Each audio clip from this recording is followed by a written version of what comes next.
Quick context, this was recorded March 28th and 29th, so a couple of weeks ago at my live event, saasopen.com. We had 1,000 software CEOs there. If you missed it, we hope to see you at the next one, September 5th and 6th in New York City, saasopen.com. But for now, let's jump into the recording.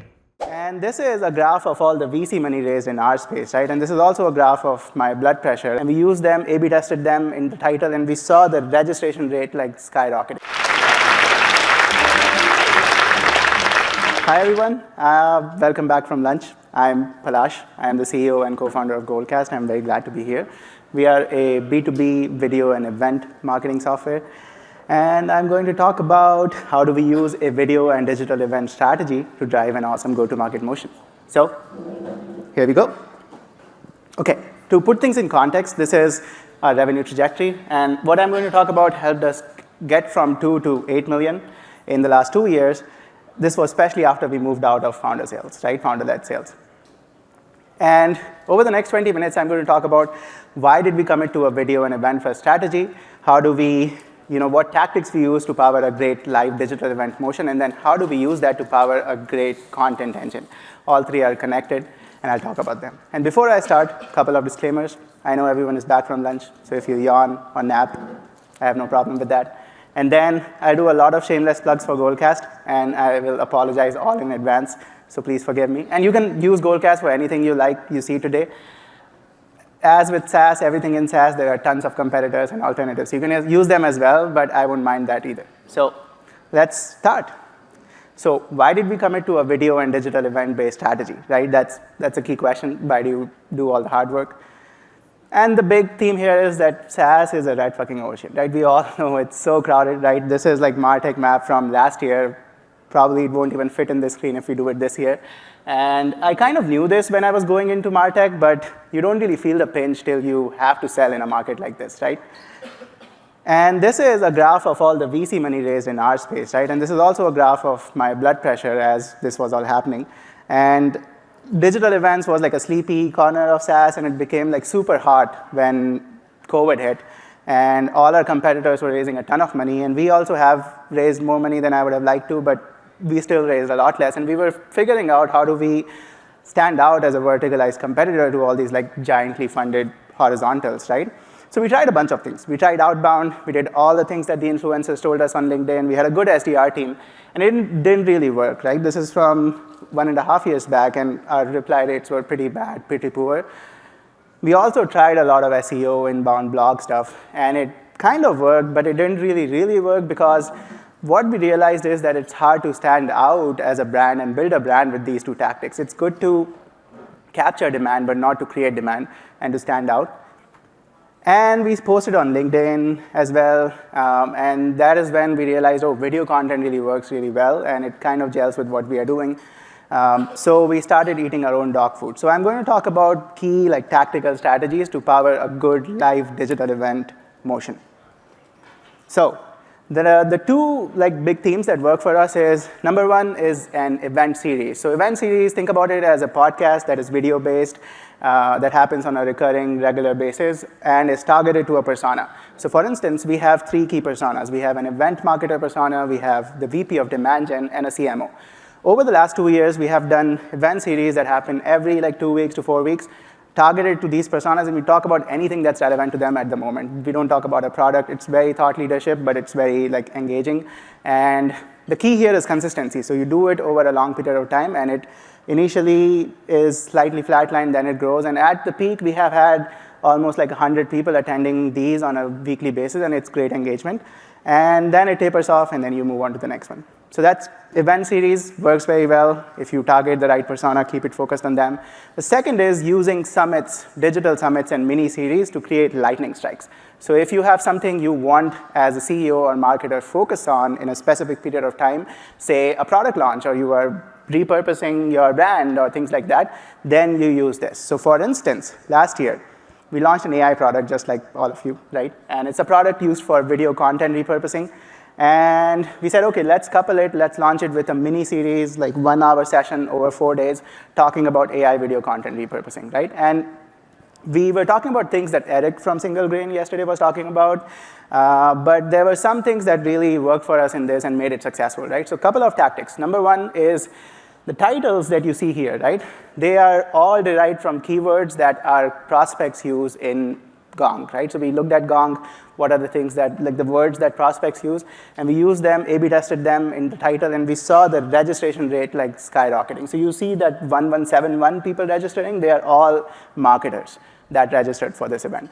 The second tactic that worked is we said, okay, let's ditch thought leadership in this. Let's talk about use cases and tactical content, even like competing products, because we want to give people tactical advice. And that helps really well, especially if you're trying to drive like mid-funnel. So if you see this, we had almost 500 people attending this in span of 3 days, and a lot of engagement. So the stuff in the bottom, that's all data. That's very key engagement data that we got from doing this. And over time, this has become like a big pipeline driver for us. So if you look at this trend, the early bars are bigger because it takes time for leads to convert into pipe, but it almost drives like 750K of pipeline for us every month, and for very little cost, right? It doesn't cost that much money to do it. And some very big brands also use it, right? So some of our favorite brands like 6 Sense, Drift, Zora, they also use similar kind of strategy, especially if you want to learn about this and see this in action. Look at 6 Sense and attend their webinars and events. They are awesome, and they very much embody what I'm talking about. And then the last thing, which is obvious but also important to know, is that this thing drives a lot of live engagement. If you do digital events well, right, if you really make an engagement, then the live engagement is really sales gold, right? Your sales team can use it to personalize their outreach. The marketing team can use it to personalize their marketing. Even the product and customer success team can learn a lot from it. So this is something that you do not get if you do a podcast instead, right? But this is very, very valuable stuff that you get from live digital events. And it has worked for us. The second part is, how do you use this to power an actual content engine, right? That's a very key part of this. It will not work if we don't do content after it. And the big thing here is something that we have kind of talked about in other sessions as well, is how do you use one video asset and then repurpose it into multiple different marketing assets, right? So 3 things that work really well for us. We take a video clip, video asset coming out of, say, an event and webinar or anything like that, and then we cut it up in multiple clips, and then we post it on a regular cadence on YouTube, right? So the YouTube algorithm only works really well if you post repeatably on consistent topics, and that has caused a huge surge of traffic for us. The second thing is we create blog posts automatically that are SEO optimized, and they have clips, video clips interspersed, so if a human is actually reading them, then they find it engaging, and they can go and watch the whole video if they want to. And the third thing, which is very important, is we can automatically create multiple LinkedIn posts, right, using AI. And this is something that all of this Goldcast product does, but you can use ChatGPT as well and other tools. But it creates all these posts, and we give it to our employees and post it on our page, and it creates that drumbeat of posts on social that you need to stay relevant and top of mind to your audience. The second big thing that works really well for us is leveraging the speaker's reach. So we have very nice speakers, and when they come to our events, we give them, just right after the event when it's fresh in their mind, things to post on social right away, right? We don't expect them to create it. We give them a LinkedIn post and a video clip of something nice they said in the event, and we give them multiple options, and they can go and post it. So the 2 things in between, I look weird in that, but these are basically, this is the CMO of KPMG, and I got her on an event. She gave us just 15 minutes, but right after I sent her 5 options, these are awesome things you said, she posted 2 of them, and we got 2 financial services firms as leads from those posts, and they are both closing into like 6-figure contracts. And this is something that has worked really well for us, right? How do we leverage on the speaker's reach? And ultimately, all of this creates like the virality you need, right, from a go-to-market motion that works consistently over time. So we ask our prospects about how did they hear about us, and this is our number 1 way people hear about us, either through our events or through speakers sharing about us.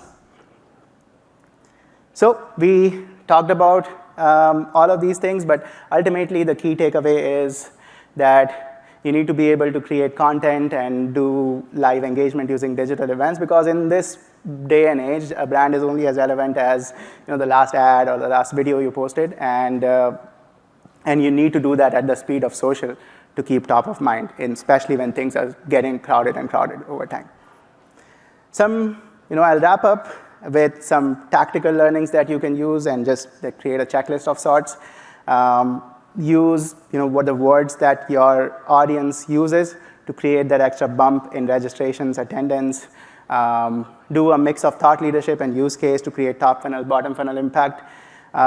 Get great speakers. One thing that I forgot to mention is use automatic calendar invites. So anyone who registers for our events, we send them calendar invite, and that bumps up our attendance by 30-40%. And then last, AI is your friend, right? To create content at the speed of social, you need AI. So use AI to repurpose content to power your speakers and ultimately get all of the data to drive pipeline and brand. Cool. I am actually done. Thank you.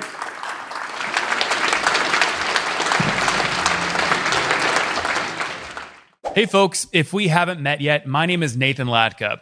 I launched and sold my first software company back in 2015 and went on to write a book about it, which you guys made a Wall Street Journal bestseller, purchasing over 30,000 copies. Thank you so much for that. After the book, I launched this show and went on to create founderpath.com.